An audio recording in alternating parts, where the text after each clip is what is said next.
The origins of the spectral steed known as Torrent are steeped in a mist as thick as the veil between the world of the living and the spirit realm.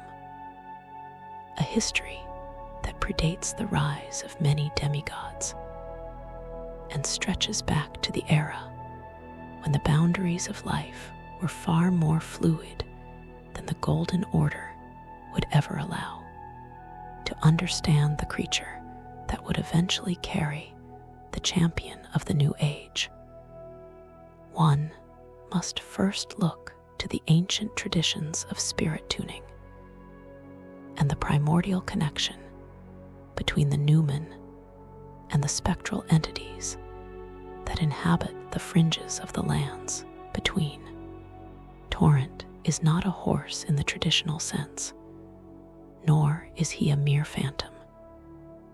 He is a spectral steed of singular character, possessing a pair of sweeping bovine horns that hint at a lineage connected to the ancestral followers, and the great tree that existed before the Erdtree's absolute dominance. This first chapter of his legend begins in the hidden glades and spirit paths that crisscross the continent, far from the prying eyes of the Two Fingers, where he roamed as a free entity, a guardian of the crossroads who waited for a soul possessing the specific frequency of ambition and empathy required to whistle him into existence. The bond between a rider and a spectral steed is one of mutual recognition, a spiritual contract that requires the rider to possess a spark of grace that has been tempered by the experience of loss. And Torrent's search for a master was a journey that spanned centuries of the world's decay. He was not always the companion of the Tarnished. For a long age, he was the silent observer of the shattering, a creature that could traverse the rotting plains of Caelid and the frozen wastes of the mountaintops without leaving a hoofprint in the physical dust. It is whispered among the few remaining spirit tuners that Torrent was once close to the lunar princess Rani, or perhaps to her mentor, the Rena of the Snows, serving as a bridge between the cold logic of the stars and the visceral reality of the earth. His presence is a constant anomaly in a world governed by rigid laws, a creature that defies gravity with a double jump of spectral force and disappears into a shimmer of blue light at the first sign of rest. The first part of his story is defined by his choice. The moment he sensed the arrival of a specific Tarnished crossing the fog, a soul that carried the scent of Marika's hidden intent. While the other spectral steeds of the world were bound to the knights of the capital or the riders of the night, Torrent remained unattached, a wild spirit looking for the one who would not just ride him, but who would carry the weight of the world's future upon their combined shoulders. He is the spectral steed because he exists in the overlap, a being that belongs to the lands between in the most literal sense, existing between the physical and the metaphysical, between the gold and the shadow. This initial phase of his history is marked by the quiet preparation of the spirit calling bell and the whistle of spectral gold, artifacts that were crafted to act as the bridge for his return to the material plane. Torrent's nature is inherently tied to the idea of the journey, making him the silent protagonist of the world's reconstruction, a witness to the fall of the demigods who never uttered a sound, but whose loyalty was the only thing keeping the Tarnished from being swallowed by the vast, unforgiving distances of the continent. He represents the survival of the old world's wildness within the new world's ruin, a remnant of the crucible's diversity that the Golden Order could never fully domesticate or destroy. When he first appeared to Melina, the kindling maiden, it was not as a servant, but as an equal who had sensed a change in the wind, a shift in the celestial alignment that signaled the time for the final Lord to rise. This first part of the chronicle establishes Torrent not as a tool, but as a judge, a creature of discerning spirit, who would only bow his head to the One, who could truly see the stars through the golden leaves of the dying tree. The history of the lands between is often told through the deeds of those who wielded great runes, but the story of the one who carried them across the finish line is just as vital. For without the speed and the spirit of the horned horse, the Tarnished would have been just another corpse in the tall grass of Limgrave. Torrent's eyes, deep and knowing, reflect a timeline that saw the birth and death of empires. Yet he remains a constant, a rhythmic beat of hooves against the stone that signals the arrival of change. This is the beginning of the path, the moment where the spirit meets the flesh, and the long, arduous trek toward the Elden Throne begins with a single, spectral whistle in the dark. The forging of the spectral whistle was an act of ancient craftsmanship that relied on a type of gold, no longer found on the surface of the lands between. A delicate, ringing metal that could vibrate at the same frequency as a soul untethered from the cycle of the Erd Tree. This whistle, which would eventually come to rest in the hands of the Tarnished, was the only physical anchor for a creature like Torrent, acting as a beacon that could pull his essence from the spirit plane into the material world in a flash of blue light and rushing wind. To understand how Torrent came to be associated with the maiden Melina, one must look to the period just after the shattering had reached its bloody stalemate, when the fingers of the greater will were beginning to lose their grip on the fabric of reality. Melina, a being of spirit and purpose who existed without a physical body of her own, found in Torrent a kindred spirit. Both were remnants of a larger design. Both were outcasts from the traditional hierarchy of the Golden Order, and both carried within them the capacity to ignite a fire that would consume the world's stagnation. Their first meeting occurred in the shadowed outskirts of the Forbidden Lands, near the lift that leads to the frozen north, where the barrier between the world of the living and the realm of the dead is at its thinnest. Melina, seeking a way to fulfill her purpose as the kindling maiden, encountered the spectral Steed as he was grazing on the translucent grass of a spirit spring, a place where the memory of the great tree still pulsed with a faint, rhythmic heat. Unlike the horses of the nights or the corrupted beasts of the waste, Torrent did not flee from her presence. Instead, he bowed his horned head, recognizing in her the same scent of destiny that he had been waiting for since the day the Elden Ring was first cracked. It was a silent pact made between two wanderers, a realization that neither could achieve their goal alone. Melina needed a way to move through the world to find her champion, and Torrent needed a rider who could withstand the weight of the flame.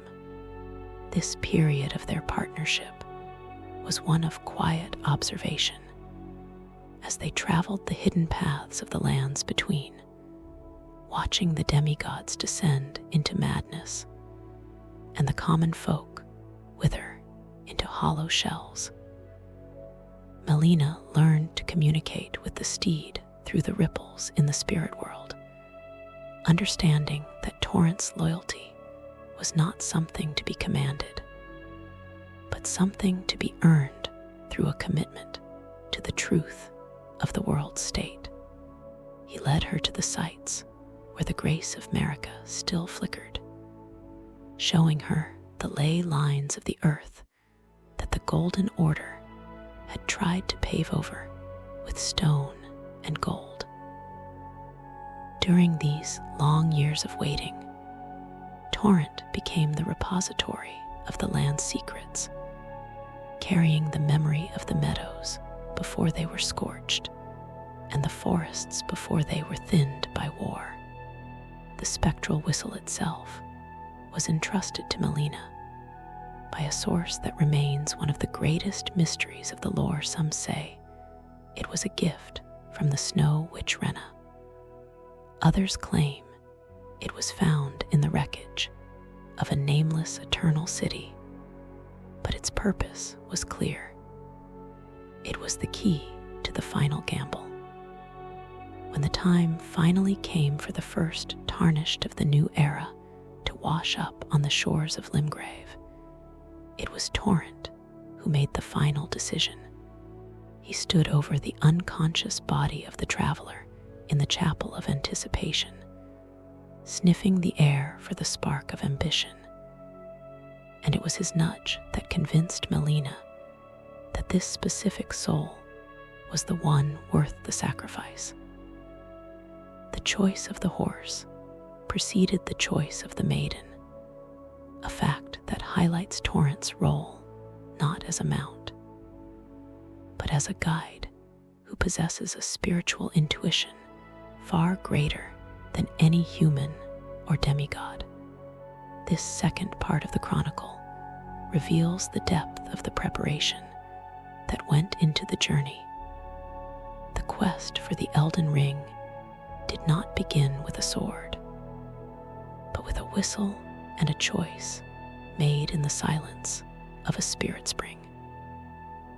Torrent and Melina became the silent architects of the Tarnished's rise, moving through the shadows to ensure that when the call of grace finally sounded, the rider would have the means to answer it. The bond between them was the first brick in the foundation of the new age, a bridge between the physical and the spectral that allowed the champion to traverse the impossible distances of a broken world. As the sun set over the hills of Limgrave, the sound of a spectral neigh echoed through the ruins, a signal that the wait was over and the final ride had begun. The moment the Tarnished first felt the cold, metallic weight of the spectral whistle in their palm, a fundamental shift occurred in the power dynamic of the Limgrave wilderness, marking the third movement in the legend of the Horned Steed. As the whistle's chime cut through the damp air of the graveyard, Torrent materialized not as a servant summoned by a master, but as a guardian stepping out of the ether to claim a partner. The initial contact between the rider and the steed was a silent exchange of intent. The Tarnished felt the hum of the spirit world through the horse's flank, a vibration that carried the echoes of every battle Torrent had witnessed since the shattering of the ring. In those first frantic hours, as the grafted scion and the tree sentinel loomed as insurmountable walls of golden aggression, it was Torrent who provided the necessary bridge between survival and extinction. He taught the rider the rhythm of the land, showing them that the speed of a spirit could outpace the heavy, plodding logic of the golden order's foot soldiers. The protection Torrent offered was more than just physical. It was a sanctuary of movement in a world that had become a stagnant trap. While the knights of Godric were bound to the crumbling fortifications of Stormville, anchored by their heavy armor and their dying oaths, Torrent allowed the Tarnished to exist in a state of constant fluidity. He possessed a supernatural awareness of the terrain, his hooves finding purchase on the sheer cliffs of the Weeping Peninsula and leaping across the gaps in the broken bridges of the highway. This was the era of the first gallop, where the Tarnished learned that the lands between were no longer a series of isolated fortresses, but a single, vast battlefield that could be navigated through the grace of the spectral double jump. This ability to defy the gravity of the physical world was the first true taste of the heresy the Tarnished would eventually embrace. To ride Torrent was to reject the limitations of the earth and the dictates of the Erdtree. During the cold nights at the sites of grace, Torrent would often remain in his spectral form, just at the edge of the light, his eyes reflecting the flickering embers as he watched over the sleeping warrior.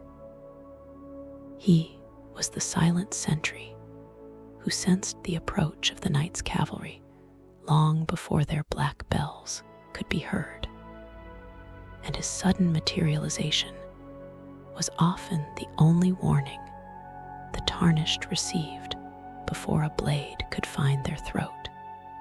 The relationship was being forged in the heat of these skirmishes, as the rider learned to trust the horse's instincts in the face of the unknown. Torrent's bovine horns were not merely ornamental. They were lightning rods for the spiritual energy of the land, allowing him to sense the pockets of hidden grace that Marika had left behind. He was the one who steered the rider toward the map fragments and the sacred tears, acting as a living compass in a landscape that had been intentionally obscured by the fog of war. This third part of the chronicle highlights the physical toll of the journey and the way Torrent absorbed the spiritual fatigue of the rider. Every time the Tarnished fell in battle, it was Torrent who carried their spirit back to the last point of grace, a recursive loop of protection that allowed the champion to fail and learn without being permanently extinguished. This was a unique property of the spectral bond. Torrent was the vessel that held the rider's momentum when their body failed. He was the witness to the Tarnished's growth, from a shivering exile in rags to a warrior capable of staring down the demigods. As they crossed the threshold into the more dangerous territories of the north, the bond was no longer a matter of utility, but a shared soul, a centaur-like union of human ambition and spectral endurance. The atmosphere of Limgrave began to change for the Tarnished, shifting from a place of terror to a place of potential, all because of the steady beat of Torrent's hooves.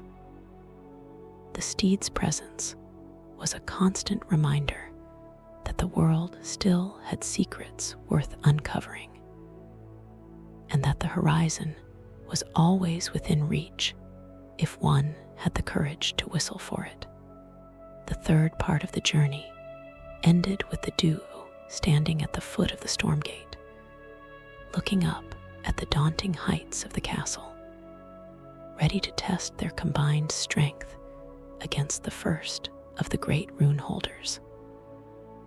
Torrent's mane drifted in the wind like blue smoke, a silent promise that no matter how high the walls or how deep the trenches, the spirit of the horse would always find a way through.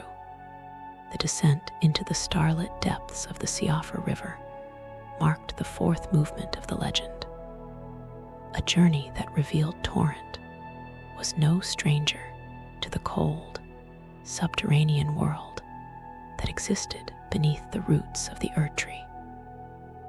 As the Tarnished descended the great well, leaving the sun-drenched forests of Limgrave for the eternal twilight of the underground, the spectral steed's behavior shifted from one of alert protection to one of deep, ancestral recognition. Here, beneath the earth, the sky was a ceiling of shimmering glintstone, and the air was filled with the song of the ancestral followers, horned hunters who lived in harmony with the spirits of beasts. It became clear that Torrent's own horns were a bridge to this forgotten culture as he navigated the treacherous, glowing marshes and the crumbling pillars of the Uld Palace with a familiarity that suggested he had roamed these spirit paths long before the first Tarnished ever drew breath. This was the era of the deep echoes, where the rider realized that their mount was not just a companion of the surface, but a creature of the primordial world that the Golden Order had tried to bury. In the Siofra depths, the laws of the surface held no sway, and the dangers were often invisible to the human eye. Yet Torrent moved with a rhythmic certainty that guided the Tarnished toward the sacred pillars and the spirit springs that defied the very concept of depth.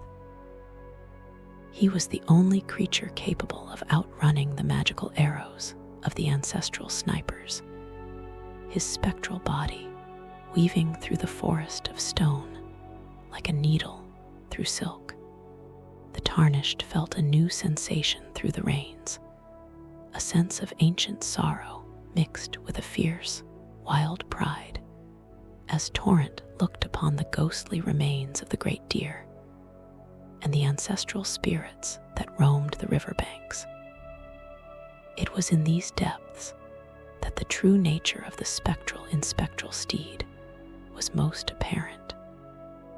Torrent was a creature of the Crucible's long memory, a remnant of a time when the boundaries between animal, spirit, and man were thin and porous. The fourth part of his history is defined by this connection to the old life of the world, a life that predates the rigid categorizations of Marika's age. The ancestral followers did not attack the steed with the same mindless ferocity they showed the rider. They seemed to recognize Torrent as a fellow traveler of the spirit ways, a holy animal that had somehow survived the pruning of the great tree. This recognition allowed the Tarnished to access areas of the Siofra and Ainsel rivers that would have been inaccessible to any ordinary traveler. As Torrent used the spirit springs to leap toward the stars that were trapped in the cavern ceilings, he was the key to unlocking the secrets of the eternal cities, a silent diplomat between the Tarnished and the ghosts of a civilization that had been cast down for its heresy. Through these subterranean explorations, the bond between the duo deepened into a form of silent communication that bypassed the need for the whistle entirely. The Tarnished began to understand the subtle shifts in Torrent's weight and the specific tilt of his ears as warnings of the void that lurked in the dark corners of the underground. Torrent was not merely carrying a warrior, he was initiating them into the deeper mysteries of the land, showing them that the power of the Erdtree was but a recent layer over an ancient, complex reality. The fourth part of the journey was a lesson in humility, as the rider realized they were being carried by a being that was a living museum of the world's true history. As they eventually emerged from the depths back into the light of the surface, the Tarnished looked at Torrent with a new sense of awe. The horse was no longer just a tool for travel, but a witness to the ages, a being whose hooves had touched the starlight of the underground and the mud of the battlefield with equal indifference. The connection to the ancestors gave Torrent a weight that transcended his spectral form, making him a symbol of the land's endurance against the artificial light of the Golden Order. They stood at the exit of the well, looking toward the red skis of Caelid, knowing that the trials to come would require more than just speed. They would require the ancient, unyielding spirit that Torrent had carried through the darkness of the earth. The crossing into the Caelid wilds marked the fifth movement in the legend, a trial by fire and decay that tested the very fabric of Torrent's spectral essence against the most virulent corruption the lands between had ever known. As the sky shifted from the golden warmth of Limgrave to the bruised, sickening red of the rot-choked east, the air itself became a weapon, thick with spores that sought to break down every form of life into a weeping, fungal slurry. Here, in the shadow of the Celian ruins, the land was no longer a solid foundation, but a festering wound. Yet Torrent remained the only sanctuary for the Tarnished.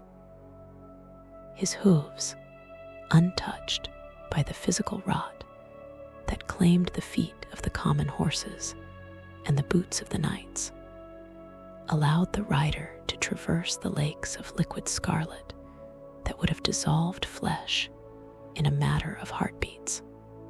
This was the era of the red endurance, where the spectral steed became the literal difference between a warrior and a statistic in the annals of Melina's legacy. The atmosphere of Caelid was a suffocating weight, a landscape of mutated crows and monstrous hounds that had lost all semblance of their original forms. Yet Torrent moved through this nightmare with a focus that bordered on the divine. He seemed to understand that the scarlet rot was not just a biological plague, but a spiritual stagnation that mirrored the very decay Marika had sought to escape. On the dunes of the Wailing Dunes, as the stars themselves seemed to hang suspended in anticipation, Torrent's role shifted from a traveler to a warhorse of legend during the festival of General Radon. In that vast, empty space, where the Star Scourge rained gravity-fueled arrows upon the champions, Torrent's agility was the only thing that allowed the Tarnished to survive the opening salvos of the greatest battle of the age. The fifth part of his history is defined by his bravery in the face of the overwhelming. As Radon, a giant of a man-turned beast, crashed through the sand with the force of a falling meteor, Torrent did not falter or shy away from the roar of the gravity magic. He carried the Tarnished through the chaos of the battlefield, weaving between the summons of other champions and the jagged remains of ancient ships, providing the speed necessary to close the distance with a god who had forgotten his own name.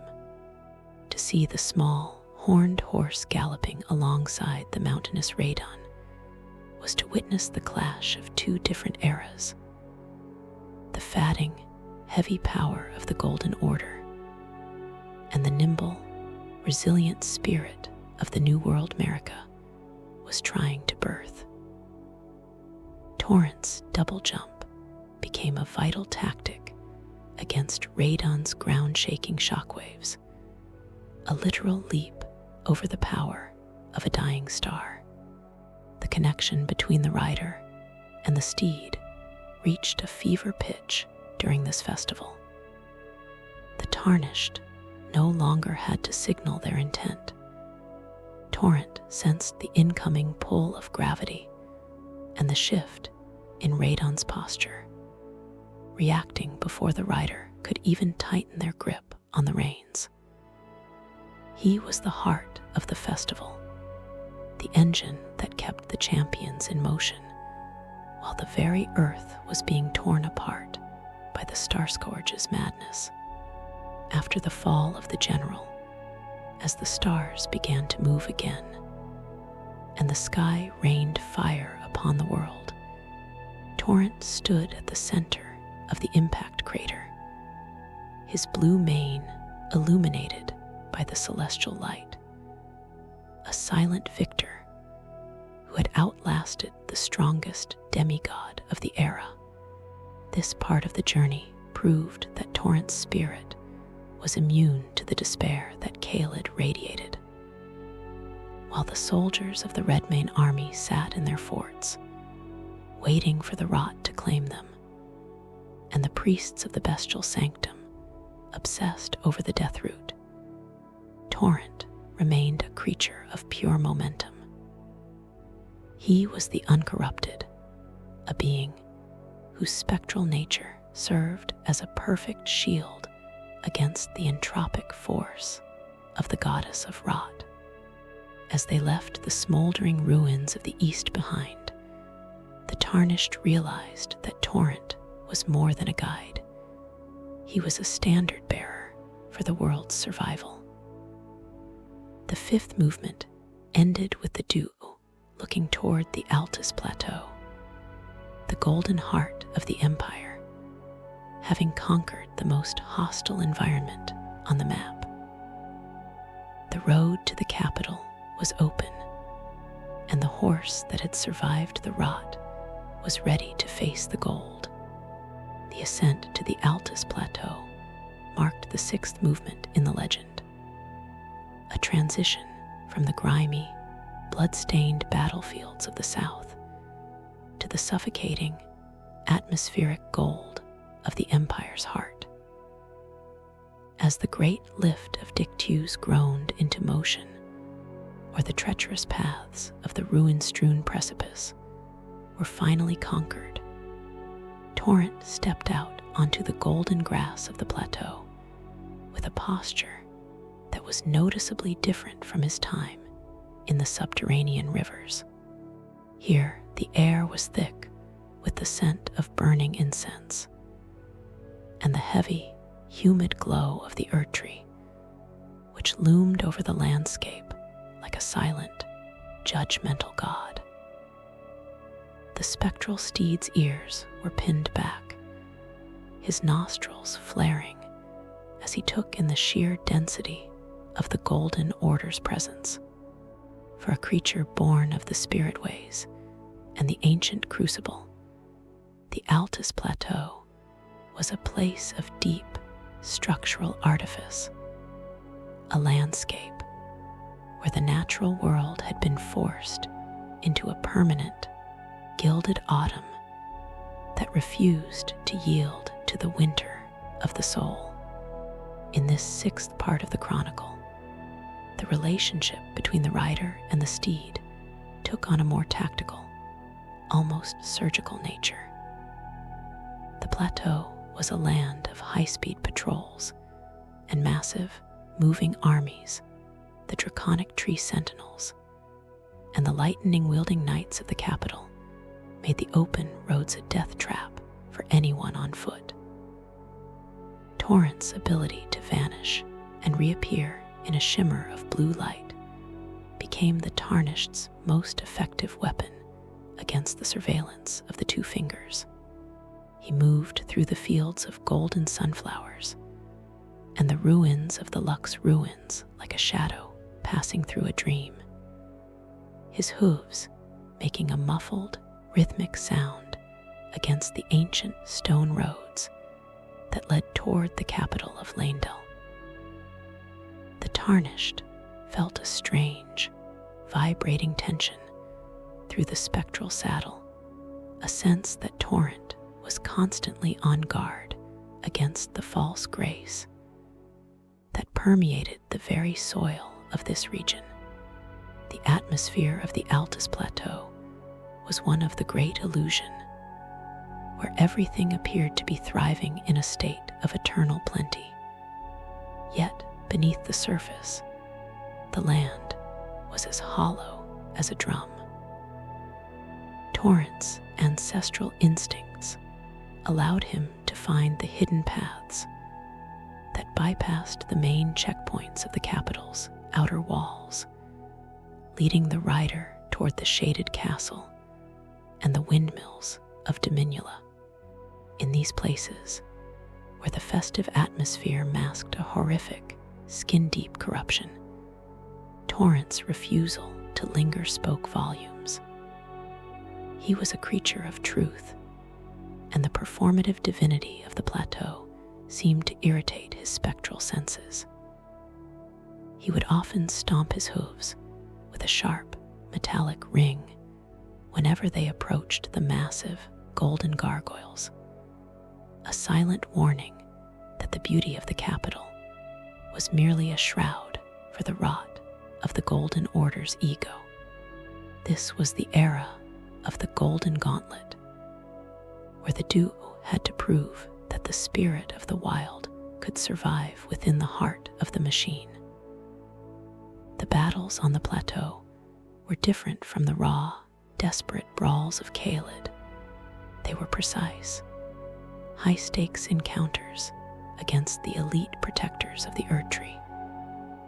Torrent's double jump allowed the Tarnished to navigate the verticality of the plateau's cliffs, finding the secret entries into the city that the designers of the capital had deemed impossible to reach. The bond was now so refined that the rider could feel the exact moment the horse's spectral energy was ready to burst, allowing for leaps that seemed to defy the very laws of the fundamentalists. Torrent was no longer just a horse. He was a living rebellion against the physics of the Golden Order. As they reached the outskirts of Leyndell, the royal capital, and stood before the massive golden gates, Torrent looked up at the Erdtree with a gaze that was both ancient and weary. He had carried the Tarnished to the foot of the throne, through the rot, the dark, and the gold, and he knew that the hardest part of the journey lay ahead. The sixth part of the journey ended with the duo silhouetted against the setting sun of the plateau, a small, horned figure standing defiant against the largest monument in the world. The horse of the spiritways had arrived at the gate of the law, and the air was charged with the electricity of a coming storm. The ride through the gold was over. The ride through the fire was about to begin. The entrance into the royal capital, Leyndell, marked the seventh movement in the legend, a somber and haunting progression where the spectral Steed found himself within the very epicenter of the world's gilded stagnation. As the Tarnished navigated the rooftops of the city under a sky choked with the falling ash of the Erdtree's physical decay, Torrent's presence became an anomaly amidst the architecture of absolute law. The capital was a place of stone and heavy gold, designed to be eternal and unmoving. Yet Torrent was a creature of mist and momentum, a living flicker of the spirit realm, threading through the narrow alleys and grand boulevards of a dying empire. In this seventh part of the chronicle, the atmosphere shifted from the open freedom of the plateau to a claustrophobic, urban gauntlet where every turn revealed a new ghost of the Golden Order's past. Within the walls of Leyndell, the air was stagnant, heavy with the weight of centuries of unfulfilled prayers, and Torrent's spectral hooves rang out with a hollow, echoing tone against the white stone of the plazas. He moved with a cautious, feline grace over the massive, petrified corpse of the dragon Gransex, his horns silhouetted against the colossal trunk of the Erdtree that loomed like a wooden mountain over the city. The Tarnished felt a profound sense of the great disconnect through the bond. While the city was a monument to the permanence of the greater will, Torrent was a reminder of the world's fluidity, a being that could not be pinned down by the laws of causality or regression. He was the ghost in the machine of the capital, a remnant of the wild crucible navigating the height of civilization. The battles within the capital were a trial of agility versus heavy authority. The Leyndell Knights, with their great bows and lightning-infused blades, represented the crushing power of the state. But Torrent allowed the Tarnished to treat the city's verticality as a playground.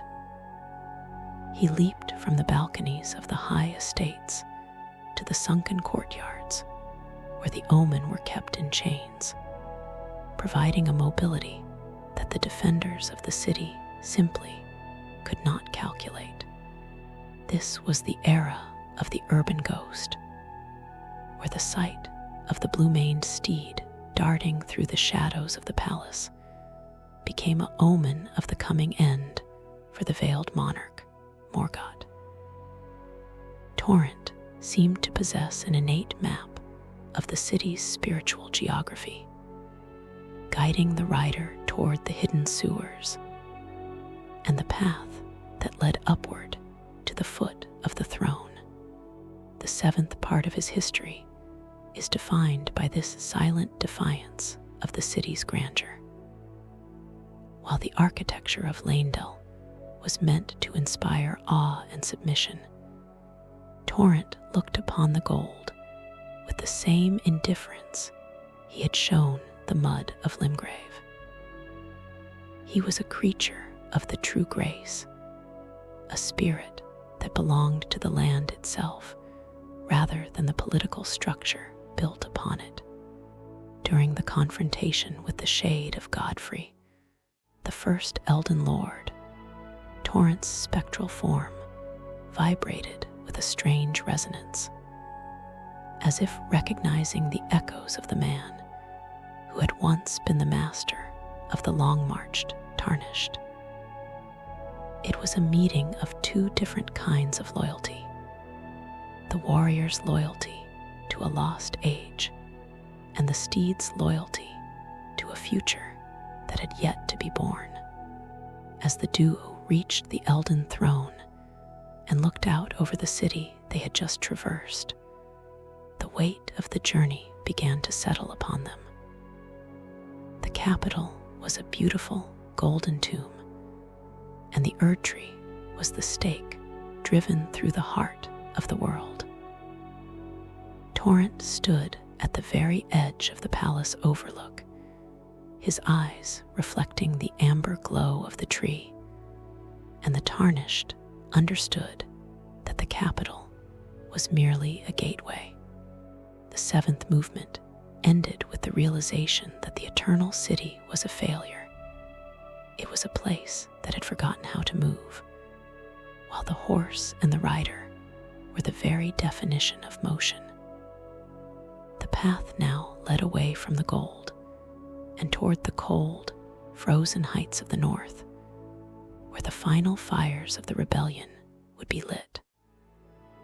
Torrent turned his head toward the forbidden peaks, his breath a cold mist in the dying light of the capital, ready to leave the throne behind to find the truth that lay in the ice. The journey into the Forbidden Lands marked the eighth movement in the legend, a brutal transition where the golden humidity of the capital was stripped away by a wind so cold it felt like the sharpening of a blade against the soul.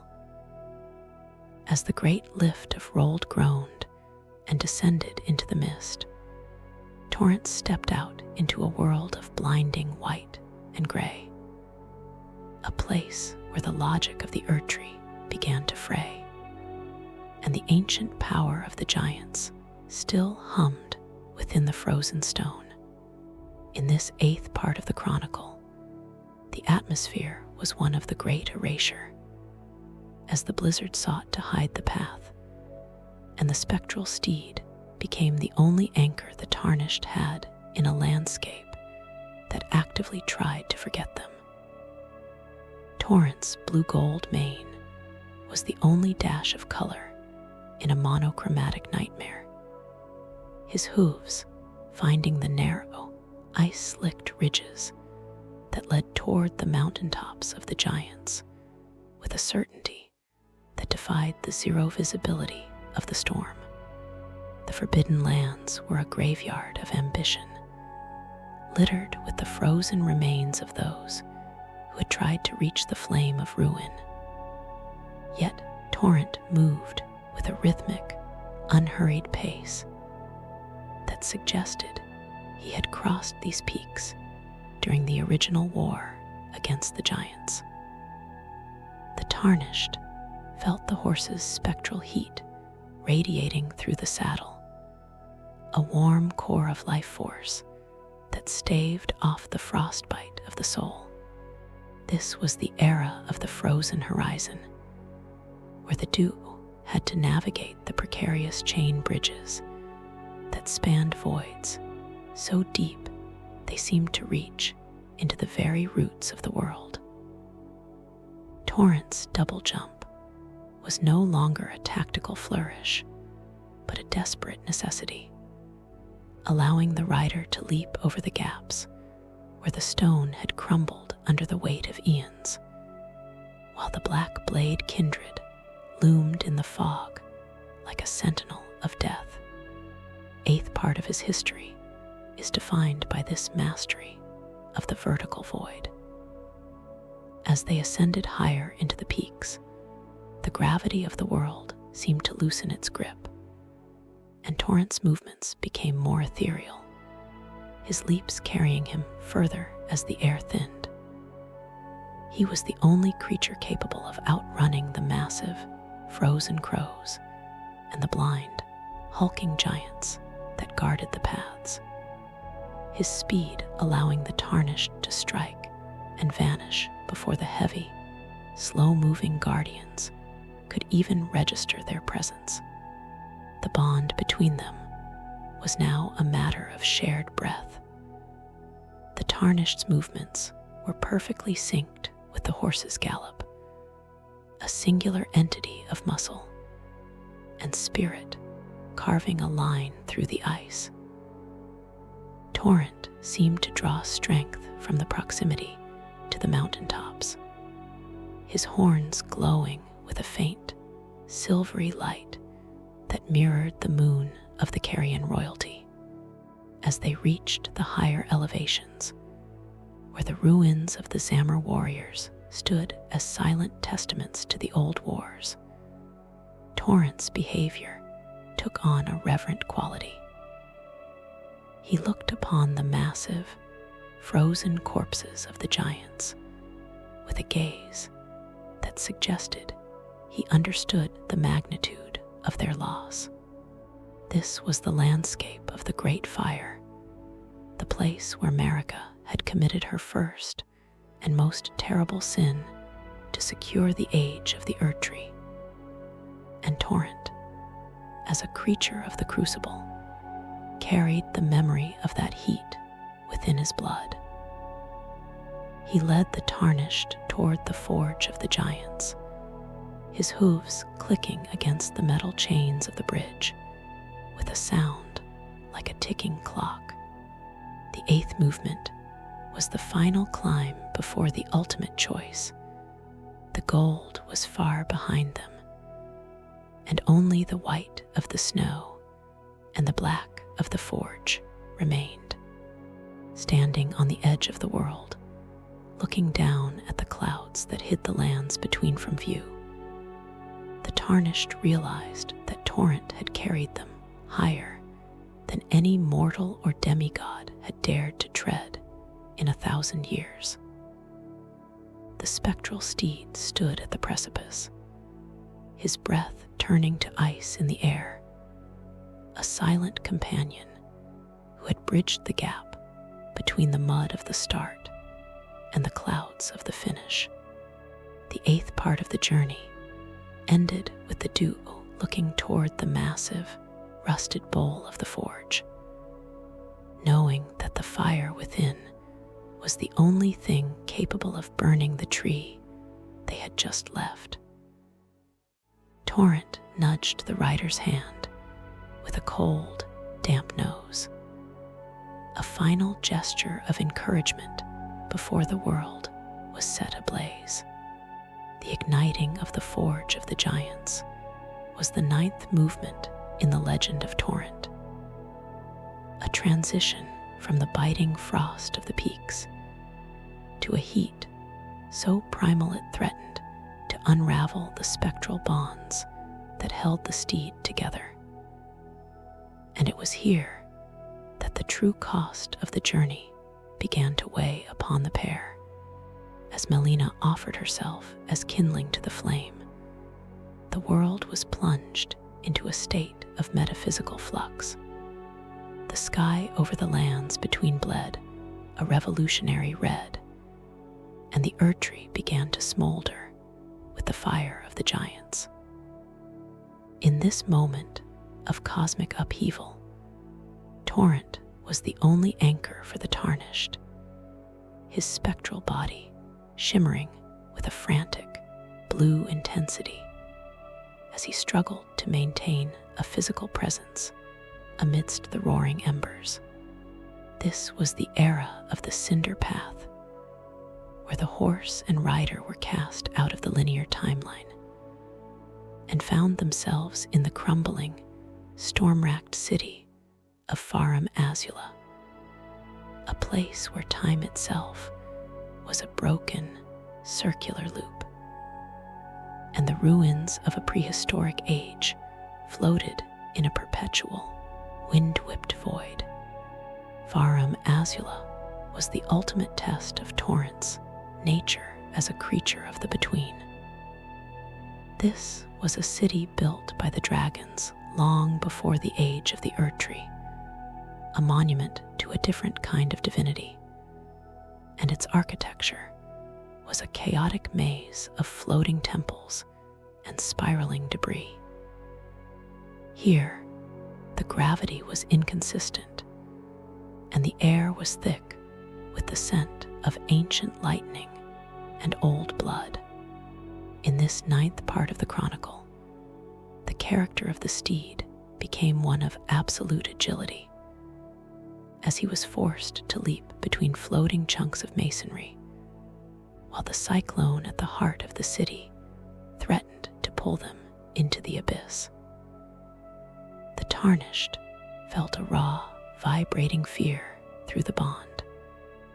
For in Farum Azula, there was no solid earth to return to, only the sky and the shifting remnants of a lost civilization. Torrent's double jump was no longer a tactical choice, but a lifeline, a desperate defiance of the vortex that sought to erase them from existence. The atmosphere of the crumbling city was one of the weightless death, where the undead beastmen and the ancient dragons guarded the remnants of their pride with a ferocity that matched the storms. Torrent moved through this aerial graveyard with a precision that bordered on the impossible, his hooves finding purchase on the smallest fragments of stone. The Tarnished realized that Torrent was drawing on a deeper, more ancient source of energy than the grace of the Erdtree. He was tapping into the primordial spirit of the Crucible, the same force that had once allowed the dragons to rule the skies. This was the moment where the horse's bovine horns seemed to resonate with the ancient carvings of the beastmen, suggesting that Torrent was a bridge not just between life and death, but between the ages of the world. He was the only creature capable of outrunning the red lightning of the dragon lords, his spectral form flickering in and out of the material plane to avoid the strikes that could shatter a mountain. The ninth part of his history is defined by this war against time. As they approached the heart of the city, where Malekith, the Black Blade, held the rune of death, Torrent's behavior became increasingly solemn. He knew that by assisting the Tarnished in this place, he was participating in the final unlocking of destined death, the very thing that would allow the world to end. This was the ultimate heresy against the Golden Order's promise of eternal life. Yet Torrent did not falter. He carried the rider toward the final confrontation with the shadow of Marika, his presence a silent testimony to the necessity of the cycle. To witness the small, horned horse standing against the backdrop of a city being torn apart by a timeless hurricane was to see the resilience of life itself. Even when the foundations of the world are reduced to rubble, the spirit of the journey remains unbroken. The connection between the two reached its most desperate peak in the halls of the Dragon Temple. The Tarnished, now a vessel for the flame of ruin and the hopes of the exiled, relied on Torrent to navigate the gaps in reality that the crumbling city created. There was no longer any need for the whistle.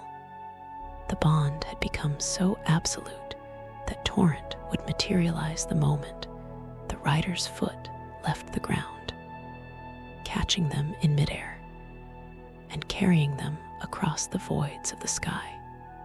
This was the final ascent, the period where the horse and rider became a singular, flying streak of blue light and steel, a needle sewing together the fragments of a broken timeline. They were the only things in Farum Azula that were still moving forward, while everything else was trapped in a slow-motion descent into the past. As the battle with Malekith concluded and the rune of death was finally unleashed, a shockwave of mortality rippled through the lands between, and Farum Azula began to dissolve in earnest. Torrent stood on the edge of the final bridge, his eyes reflecting the red glow of the destined death as it spread across the horizon. And for the first time, he seemed to acknowledge the end of his own journey. The ninth movement ended with the dew being swept away from the ruins of the sky and cast back toward the ashen remains of Leyndell. The world was now a place where death was real, where the gold was gone, and where the final lord would be crowned in the ruins of the capital. Torrent's mane was scorched by the fires of the forge and matted with the dust of the dragons, but his spirit was still a bright, burning blue in the gray twilight of the world's funeral. He had carried the rider through the end of time itself, and now he was ready to carry them through the end of the god. The return to Leyndell was not a homecoming, but a descent into a landscape of absolute erasure, marking the 10th movement in the legend of Torrent. The city that had once been a monument of golden light was now the ashen capital, a vast gray graveyard where the grand boulevards were buried under several stories of incinerated divinity. As the Tarnished and the spectral Steed materialized amidst the falling soot, the atmosphere was one of the final silence, a world where the birds had stopped singing, and the wind carried only the sound of a dying god's last, rattling breath. In this 10th part of the chronicle, Torrent's role shifted once again, becoming the only point of color and life in a monochromatic world of ash. He moved through the ruins of the capital with a heavy, somber gait, his hooves sinking into the gray powder that had once been the foliage of the Erdtree, his spectral glow dimmed by the sheer density of the mortality that now hung in the air. This was the era of the Ashen Wake, the final stretch of the road where the destination was no longer a throne, but a burial mound. Navigating the Ashen Capital required a different kind of strength from the Steed. It was no longer about outrunning lightning or leaping over rot, but about enduring the spiritual vacuum left by the death of the Golden Order. The landmarks the Dew had once used to navigate, the Dragon's Wing, the Grand Lift, the Royal Stables, were now twisted skeletons of stone peeking out from the drifts of ash. Torrent's ears were perpetually forward, listening to the echoes of the ending that resonated through the soil. The Tarnished felt a profound sense of the completion through the bond, a realization that Torrent's journey was inextricably tied to the death of the old world. He was the one who led the rider toward the final ascent, finding the paths through the buried architecture that allowed them to reach the seat of the throne one last time.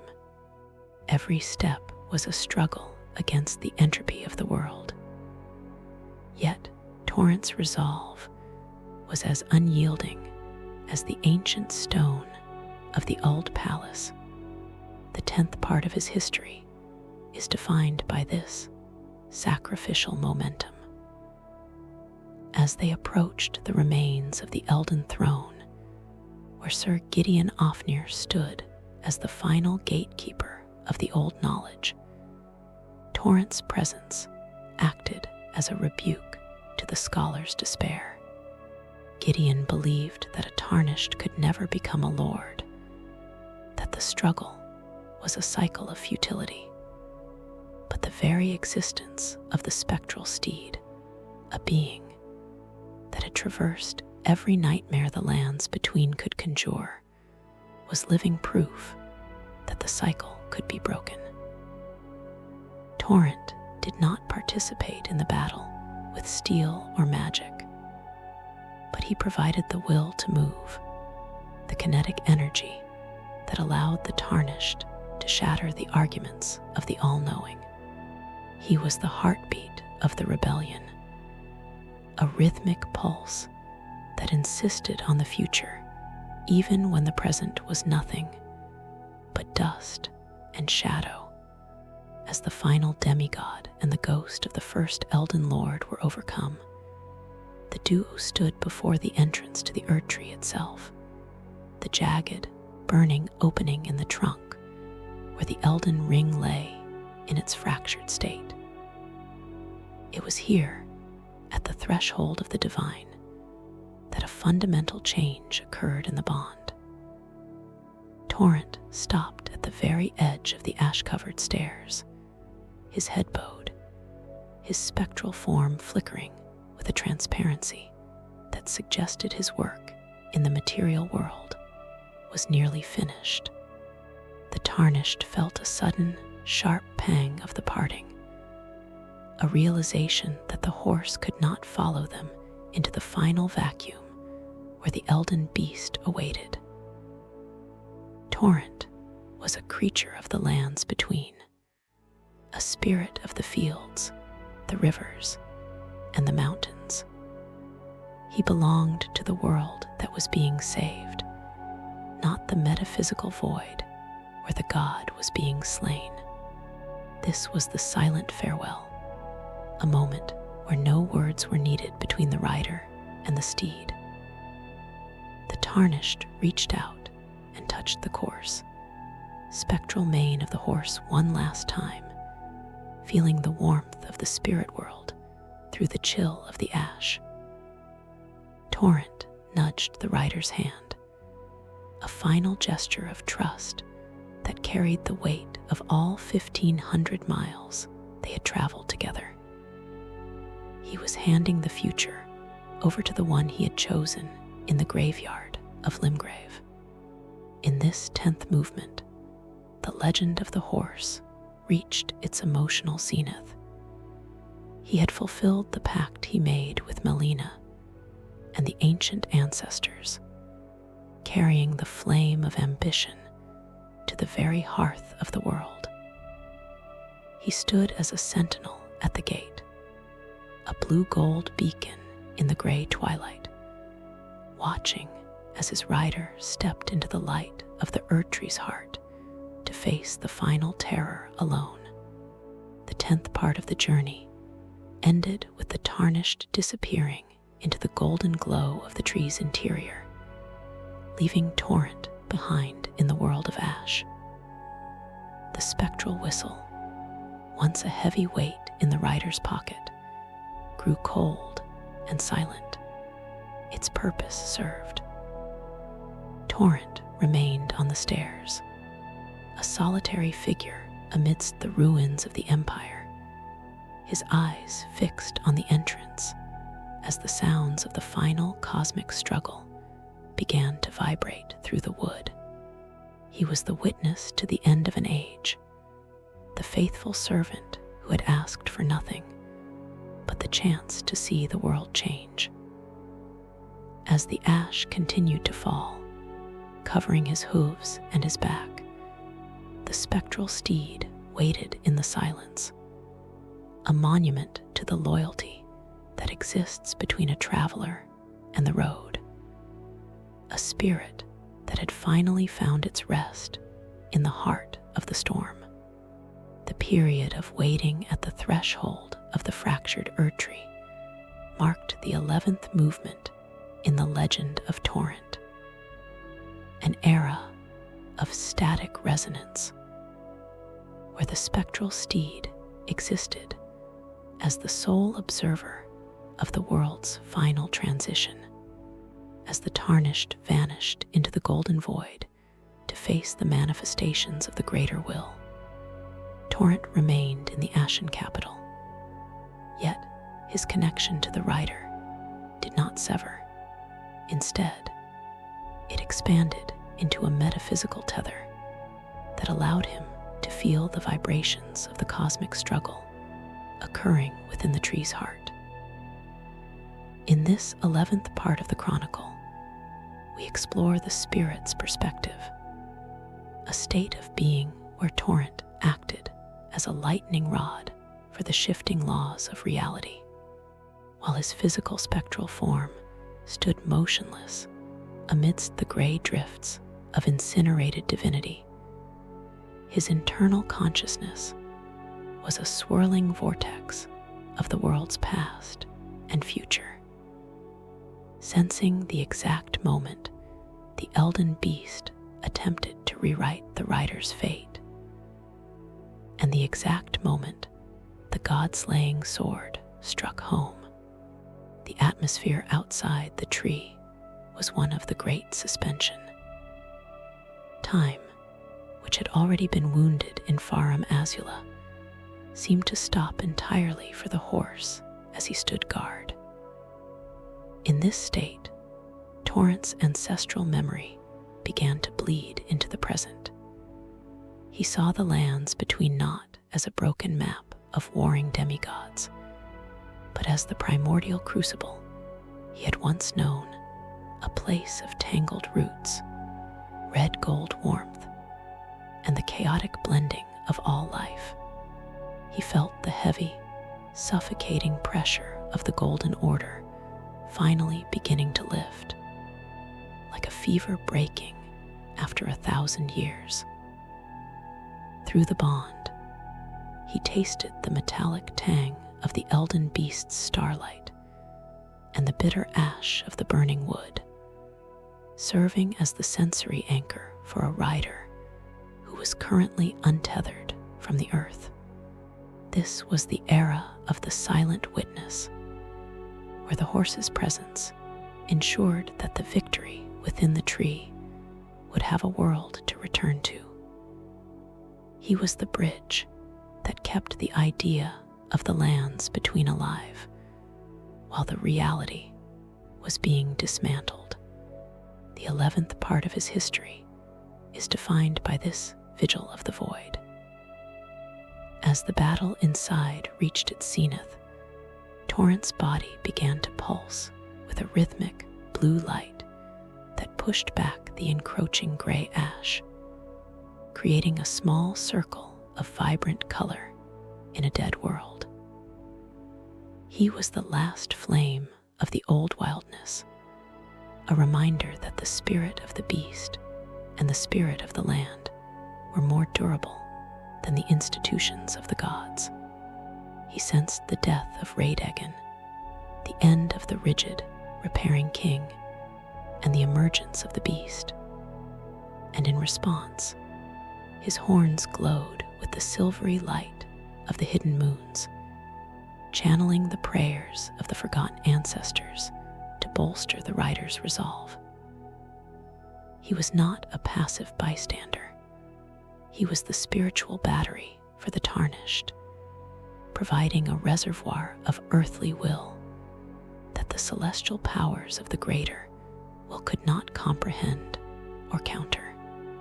This period was also a moment of metaphysical reconciliation. Torrent looked out over the ruins of Leyndell and saw the ghosts of his own kind, the spectral horses of the night, the steeds of the fallen knights, and the spirits of the woods, all of them converging toward the Erdtree in a silent, ghostly migration. They were drawn to him, the first of the new way, recognizing that his success was their liberation. The 11th movement reveals that Torrent's journey was never just about one rider. It was about the restoration of the spirit realm's right to exist alongside the material. By carrying the Tarnished to the end, he was clearing the way for all spirits to return to the natural cycle of the world, free from the artificial grace that had trapped them in a state of living death. As the final blow was struck and the Elden beast dissolved into the cosmic ocean, a wave of pure, unadulterated potential washed out from the Erdtree, passing through Torrent like a wind through a harp.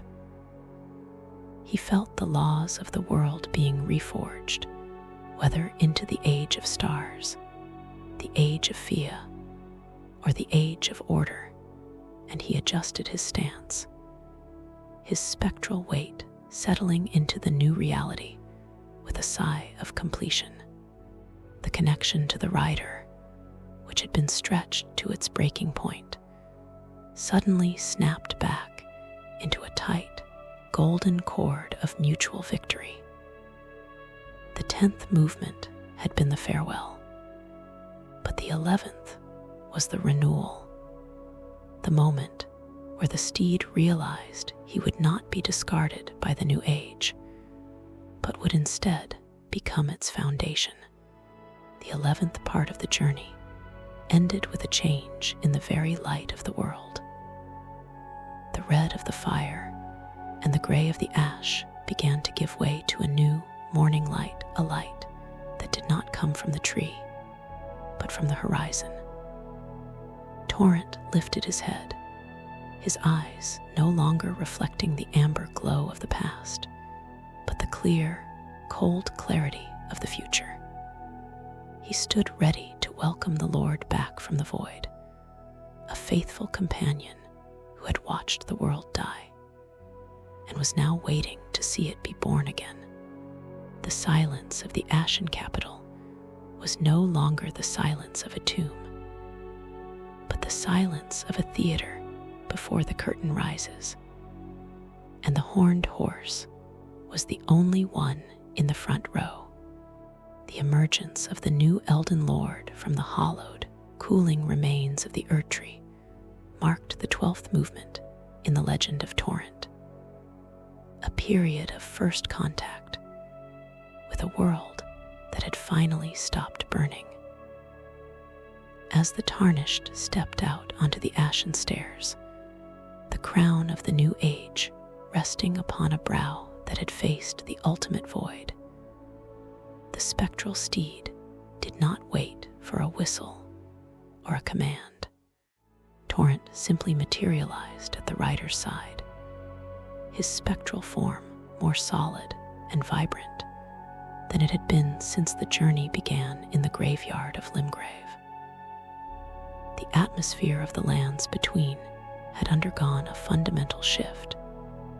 The air was no longer thick with the suffocating pressure of the greater will surveillance, and the gray ash of the capital was beginning to be caught in a wind that felt clean, carrying the scent of salt from the distant seas and the damp earth of the hidden valleys.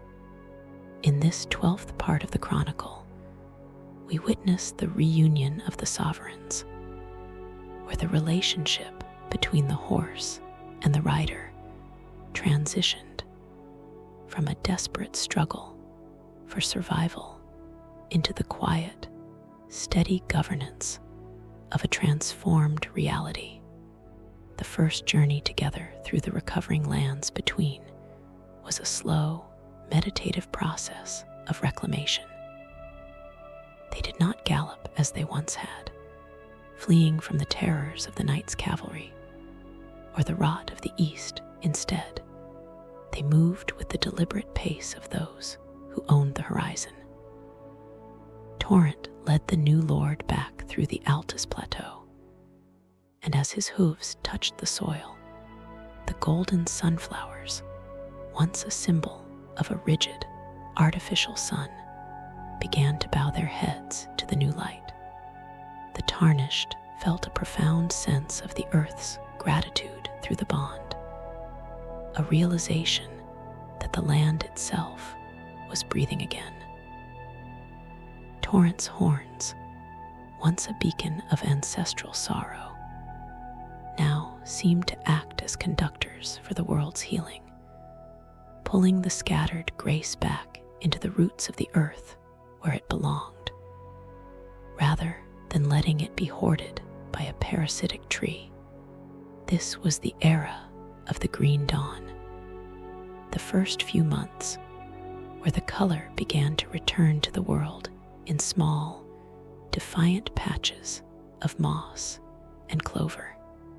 The 12th part of his history is defined by this role as the Lord's messenger. As they traveled from one shattered fortress to the next, the survivors of the shattering, the desperate, the hollowed, and the resilient saw the sight of the horned spectral horse and knew that the war was truly over. Torrent became the symbol of the new era's legitimacy.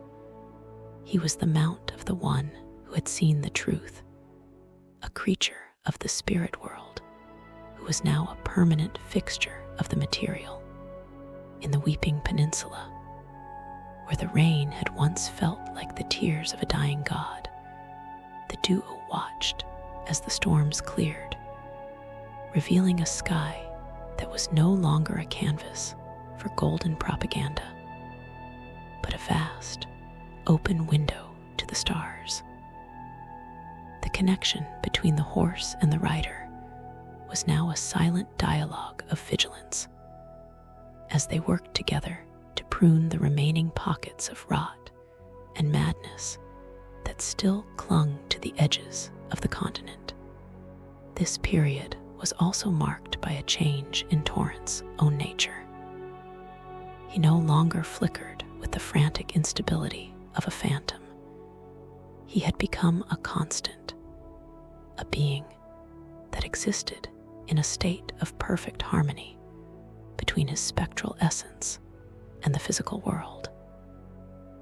He was the bridge that allowed the new Lord to remain connected to the common folk and the wild beasts, preventing the throne from becoming another isolated cage of divinity.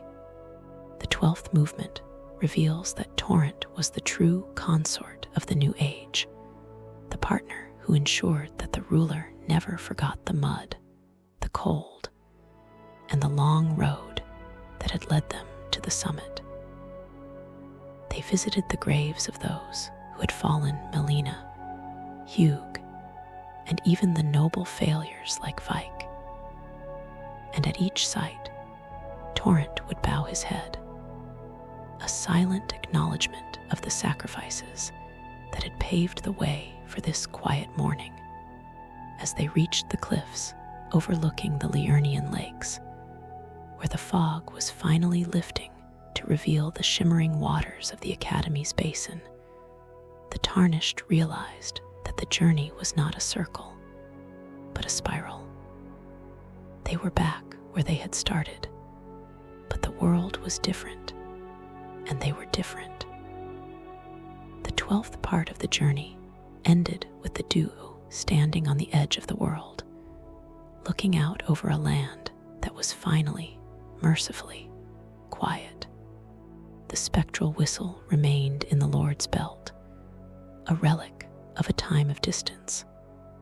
For now, the horse was always there, a shadow that walked in the light. The ride through the recovery was a celebration of the ordinary, a testament to the fact that the greatest achievement of the new Lord was not the slaying of a god, but the simple ability to ride across a field of grass without fear.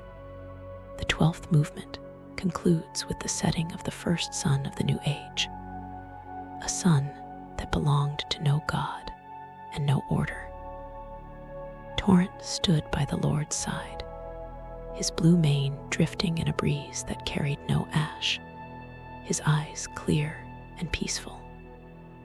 They were the architects of a new silence, a silence of growth and potential. And as the stars began to appear in a sky that was finally their own, the horned horse and the Elden Lord prepared for the long, beautiful task of living in the world they had saved.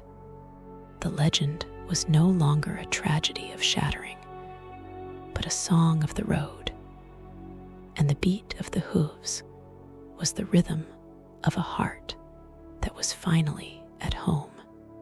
The 13th movement in the legend of Torrent was a journey of ancestral restoration, a return to the roots of the world that existed before the first seed of the Erd Tree ever touched the soil.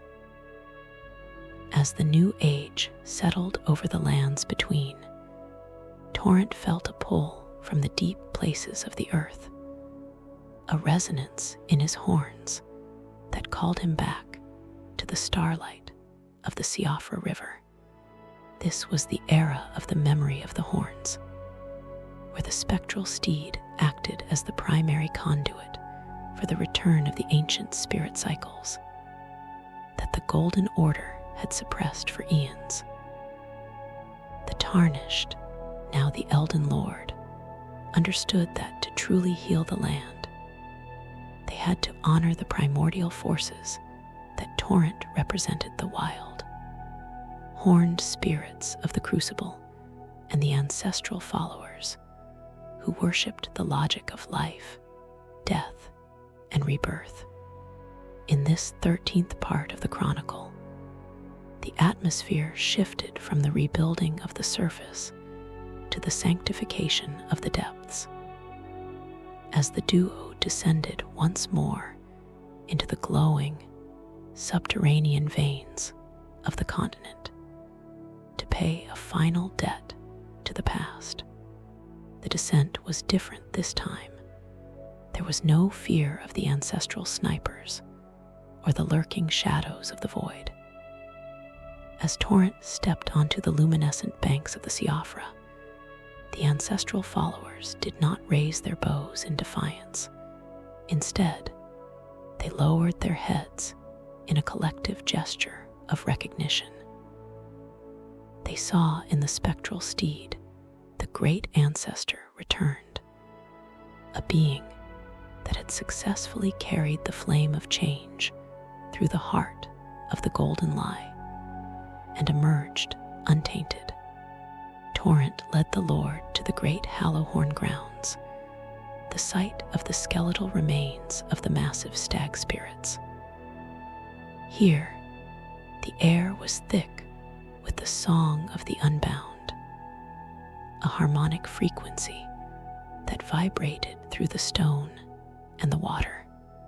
The 13th part of his history is defined by this spiritual reconciliation. As Torrent used his own essence to bridge the gap between the modern world and the ancient spirits, allowing the energy of the dead to flow back into the living cycle without the interference of the Erd Tree's roots. The atmosphere of the Siofra was no longer one of a stagnant graveyard, but of a nursery for the soul. The Tarnished felt a profound sense of the old warmth through the bond, a realization that Torrent's horns were not just ornaments of war, but antennas for the world's original divinity. By standing at the center of the ancestral grounds, Torrent acted as a focal point for the restoration of the spirit springs, the localized vortices of energy that had once allowed all life to move freely between the physical and the metaphysical. This was the moment where the horse's legend transcended the role of a mount and became that of a deity of the crossroads. He was the one who ensured that in the new age, the spirits of the fallen would no longer be trapped in the living death of the catacombs, but would instead find their way back to the river of stars that flows beneath the world. This period was marked by the dissolution of the whistle. As the spirit cycles were restored, the physical need for the spectral whistle began to fade. The bond between the horse and the Lord had become so fundamental revealed to the structure of the world that Torrent was no longer a guest in the material plane. He was a part of its fabric. The 13th movement reveals that Torrent's ultimate purpose was to act as the key to the crucible, the final piece of the puzzle that allowed the diversity of life to flourish once more. He visited the hidden altars of the Uld Palace, where the stone carvings of the ancestors seemed to glow with a new, internal light as he passed. The horse of the spiritways was reclaiming his heritage, and in doing so, he was giving the world back its memory of a time before the gold, a time when the earth was wild, dangerous, and profoundly alive. As they finally prepared to leave the depths and return to the surface, the Tarnished looked at Torrent and saw a creature that was now radiating a soft, steady brilliance that rivaled the glintstone stars above. The 13th part of the journey ended with a final, echoing neigh that rippled through the caverns, a sound that carried the weight of 1,000 years of silence finally broken. The ancestors watched as the duo ascended the lift, their forms silhouetted against the rising light of the surface. The debt to the past had been paid. The spirit cycles were moving once more, and the horned horse had led his lord through the final gateway of the soul.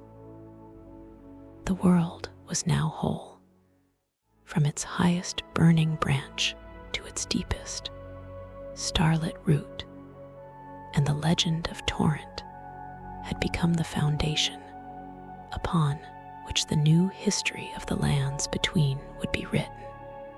The 14th movement in the legend of Torrent unfolded during the Age of the Road, a period of several decades where the governance of the new Elden Lord was not conducted from a stagnant throne, but from the saddle of the spectral steed.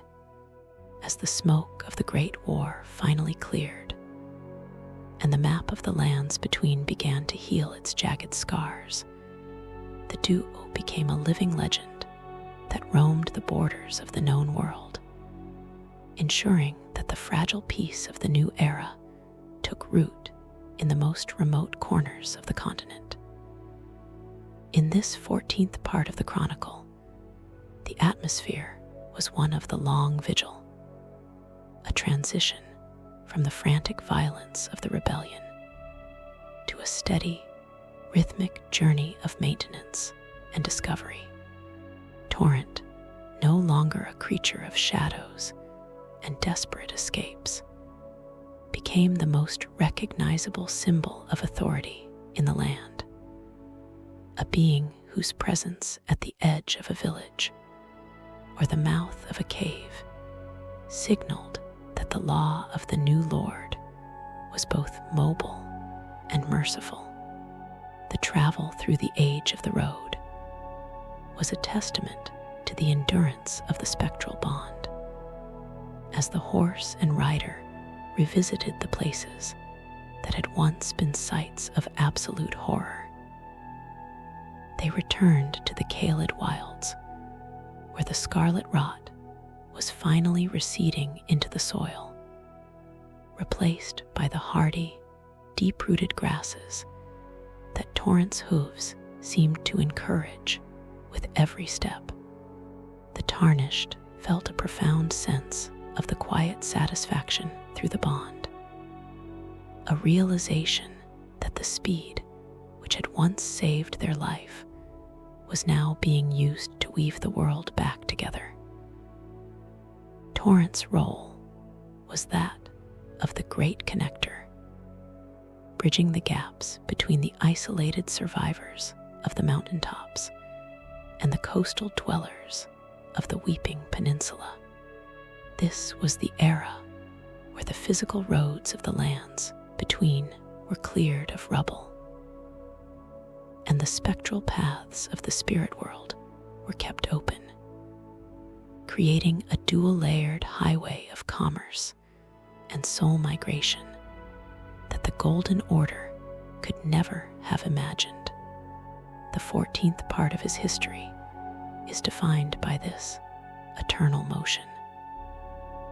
While previous lords had sought to build monuments of unmoving stone, Torrent and the Tarnished understood that the only way to prevent the stagnation that led to the shattering was to keep the world in a state of constant, healthy flux. They traveled to the ruins of the minor Erdtrees, overseen by the new stewards of the land, and Torrent would graze upon the new growth. His presence, a blessing that ensured the trees would never again become parasitic drains on the earth's vitality.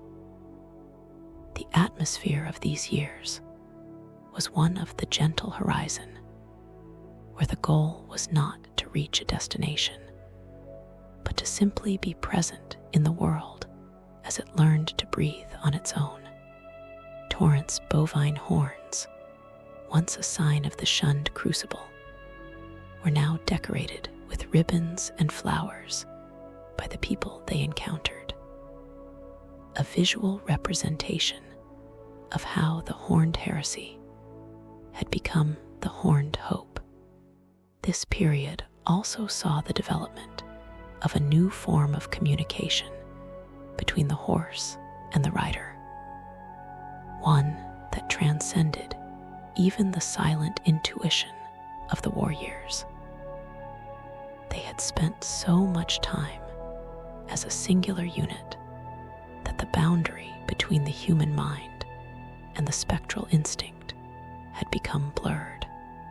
The Tarnished could feel the world through Torrent's senses, the vibration of the coming rain in the distant mountains, the shift in the subterranean currents of the Ainsel River, and the birth of new spirits in the hidden glades. The 14th movement reveals that the Elden Lord's power was not seated in the ring, but in this connection to the living breath of the world that Torrent provided. They were the wanderers of the new age, the guardians of the borderlands, who ensured that no new god or cosmic parasite could find a foothold in the cracks of the world's recovery. As the decades passed and the Tarnished grew into the full weight of their long life, Torrent remained unchanged, a constant flicker of blue-gold light in a world that was slowly aging toward a natural maturity. They visited the high cliffs of Liurnia to watch the stars, no longer fearing the influence of the void, but welcoming the cold clarity of the cosmos. The 14th part of the journey was the maturity of the soul, the period where the duo proved that the greatest adventure is not the one that ends in a throne, but the one that continues into the sunset. Torrent's mane, once matted with the ash of the capital, was now clean and bright, reflecting the diverse colors of a world that had rediscovered its palette. They were the architects of a peace that was built on the move, a legacy written in the dust of the road rather than the ink of the law. The 14th movement ended as the duo turned their gaze toward the final, unexplored reaches of the world, the distant islands, and the hidden valleys that the maps of the Old Order had never recorded. They stood at the edge of the sea, the waves lapping at Torrent's hooves, ready for one last stretch of the journey before the legend reached its final, inevitable conclusion. The spectral steed looked at his rider with a gaze that was as bright and sharp as the day they met in the graveyard. A silent promise that as long as there was a road to follow, he would be the one to carry the load. The age of the road was a celebration of the journey itself, a testament to the idea that the heart of the world is not a tree, but a path, and that the greatest Lord is the one who never stops moving. The 15th and final movement in the legend of Torrent was the transcendence of the spirit, the moment where the long, winding road of the new age reached its ultimate horizon, and the spectral steed prepared to return to the source from which he had been whistled so many lifetimes ago. As the centuries passed and the lands between flourished into a world that no longer required the constant vigilance of a singular lord, the Tarnished, now aged with the wisdom of 1,000 sunsets, led Torrent back to the place where it all began, the small, nondescript graveyard in Limgrave. In this final part of the chronicle, the atmosphere was one of the perfect circle, a sense of completion that carried no sorrow, only the profound weight of a task successfully finished. Torrent, whose spectral form had remained a constant flicker of blue gold through the rise and fall of nations, stood amidst the overgrown headstones, his horns reflecting the natural, unfiltered light of a world that was finally at peace with its own mortality.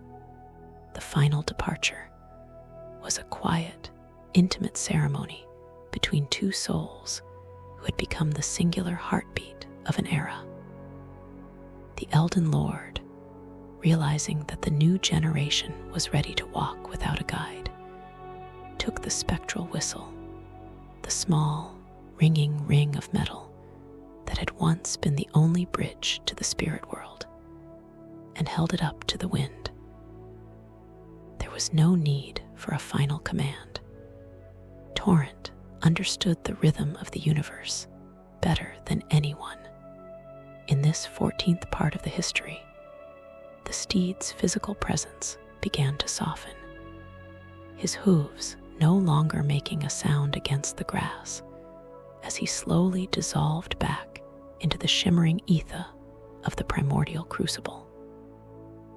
This was not a death, but a release, the moment where the guardian of the crossroads returned to the collective memory of the land, his duty as a mount finished, and his legacy as a myth begun.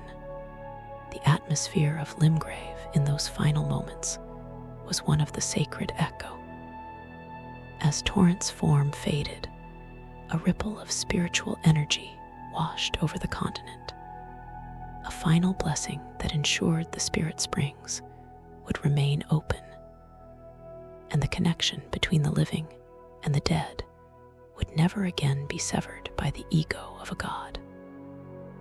The Tarnished watched as the last spark of blue light vanished into the air, leaving behind only the faint scent of mountain mist and the memory of a rhythmic gallop.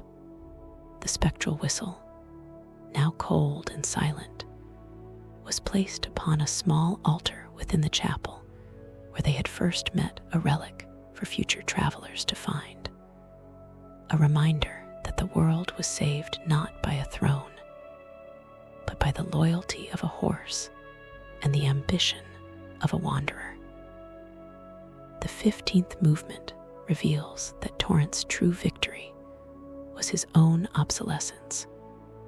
He had created a world so stable and free that he was no longer needed to protect it. The legend of the horned horse became the founding myth of the ages that followed, a story told to children to teach them that the most powerful force in the universe is not the gold of an order, but the trust between friends. In the songs of the new bards, Torrent was reimagined as the spirit of the path, a divine entity that accompanies every traveler who sets out into the unknown with a brave heart. His image was carved into the lintels of every new bridge and the gates of every new city, a pair of sweeping horns that signaled a welcome to all who moved with the flow of life. The 15th part of the journey ended with the realization that while the horse was gone from the material sight, he was present in every gust of wind that moved the grass and every double pulse of a heart in flight. The chronicle of the spectral steed concludes with the image of the aged lord walking away from the chapel, their steps heavy but certain, finally a part of the world rather than its master. Behind them, for a brief, flickering second, a shadow seemed to gallop across the hills, a streak of blue light that defied the gravity of the earth one last time before merging with the stars. The age of the road had transitioned into the age of the spirit, and the silence that followed was the most beautiful sound the lands between had ever heard. The legend of Torrent was complete, a 15-part symphony of hooves and heartbeats that had turned a broken world into a home. The ride was over, the spirit was free, and the road was open for whoever was brave enough to follow.